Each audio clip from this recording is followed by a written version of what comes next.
नुआपड़ा जिला सिनापाली थाना अंतर्गत भरुआमुंडा पंचायत जलेरपदर ग्राम अँलापड़ार युवक जड़े किन्नर को विवाह प्रतिश्रुति दे प्रेम परे प्रतारणा करने महंगा पड़ी। वर्तमान प्रेम प्रतारणा और निर्यातनार शिकार होइथिबा किन्नर जनक संपृक्त युवकों घरे पहुंची घर सम्मुखरे धारणारे बसिथिबा जणा पड़िछि। अन्य पक्षरे युवक सहित कोर्ट मैरेज करी सांगरे रहिबाकू जिद धरिछि। नचेत आत्महत्या करने परिवार लोकों धमक देथिबा जणा पड़िछि।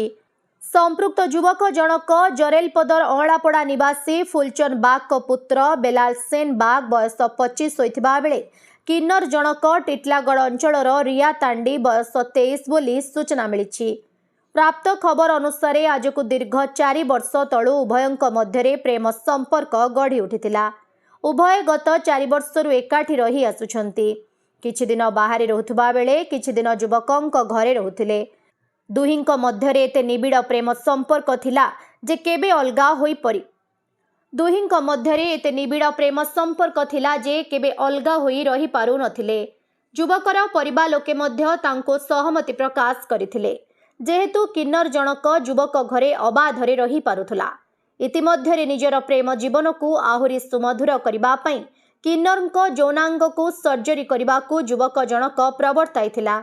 युवकों कथारे सहमति प्रकाश करी रिया निजर यौनांग को लक्षाधिक टंका खर्च करी सर्जरी करिथिबा अभियोग करिछि। सेहिपरि युवकर भौणी को विवाह देबारे रिया लक्षाधिक टंका सहयोग करिथिबा प्रकाश करिछि। पुणी आगामी मार्च मासरे युवकर बड़ भाईर विवाह कार्यक्रम रहिछि। सेथिपाई मध्य रिया ठारू मोटा अंकर टंका कौशल क्रमे नहीं जाइथिबा रिया प्रकाश करिछि। एमितिकी परिवार सबु प्रकार खर्च खाद्यपेयठू आरंभ करी चाषबास पर्यंत रिया बुझुथुबा कहिछि। एणे तेणे करी रिया जहा रोजगार करुथुला सबु बेलाल सेन और तार परिवार को दे देउथुला। पुणी गत किछि दिन तले बेलाल सेन पाई एक नुआ हीरो स्प्लेंडर बाइक किनि देथिबा रिया प्रकाश करिछि। रियार कहिबा अनुसार संपृक्त युवक बेलाल सेन और तांको परिवार को निजर बोली भाबी नैथिला। हेले किछि दिन हेबो उभयंक मध्यरे फाट सृष्टि होइथिला। निजर बड़ भाईर विवाह थिबारु किन्नर आम घरे रहिले आमर अपमान हेबो कही ताकू घरु बाहरी जिबाकू मध्य बाध्य करी निर्यातना दिया जायथिला। एथिरे किन्नर रिया असंतोष प्रकाश करी निजर साथी किन्नर मानंको सांगरे आनी आज युवकर घर सम्मुखरे धारणारे बसिथिले। किन्नर रिया को कोर्ट मैरेज करी सांगरे रहिबाकू जिद धरिथिले। दीर्घ समय उभय पक्ष मध्य कथा कटाकटी चलीथिला। एमितिकी युवकर परिवार लोके किन्नर मानंको आक्रमण करबाकू मध्य पछाई नथिले। परे मते विवाह होई मो सांगरे न रहिले आत्महत्या करिबि बोली किन्नर रिया संपृक्त युवकों को चेतावनी देथिबा जणा पड़िछि। अन्य पक्षरे उक्त परिवार उपरे मोर 8 लाख टंका रहिछि बोली कहिसंती। अन्य पक्षरे समस्यार समाधान न हेले आईनर आश्रय नेबि बोली संपृक्त किन्नर प्रकाश करिसंती।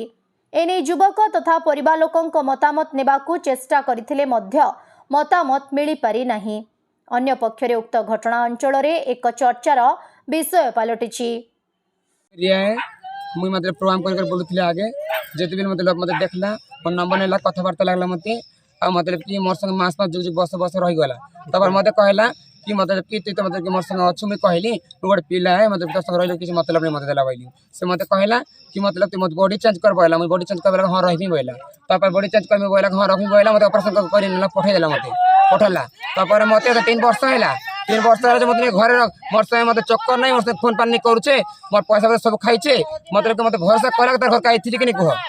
तापर मते निके न्याय दरकार आर कहूचे मुई तार भाई मत दादा निके मते निके बाड़ी बांध लेवल करछ देखछ तो हम तो रिक्वेस्ट करछ मुई मोर न्याय दरकार मुझे तो मतलब कि एटा मोर सब के संस्था तो भाई गला मते मोर घर नहीं कर नहीं हेली अतन से पिला मोर संग कटने करवा तो रहिमी मुई और नहीं के मुई नहीं रहला भाई सुसाइड करमी तार घर लोग मतलब साथी देख ठीक है। तो वर्ष ला लव करी आज एटा 4 वर्ष चालू छी तक ई परा लोग ता घर समझ जान कि एटा रखिचे आनी मास पैसा दरकार यूज करथिले मते आज डेट के बियाह हो तार भाई इज्जत केनता के जीवा सेरा में रिक्वेस्ट करछि गोड़ धरछ मुई कि मतलब कि सेटा के पिला डके बुझाई दे बलछि। नुआपड़ा जिल्लारू जगन्नाथ सागर रिपोर्ट ओडिशा हाइलाइट समाचार।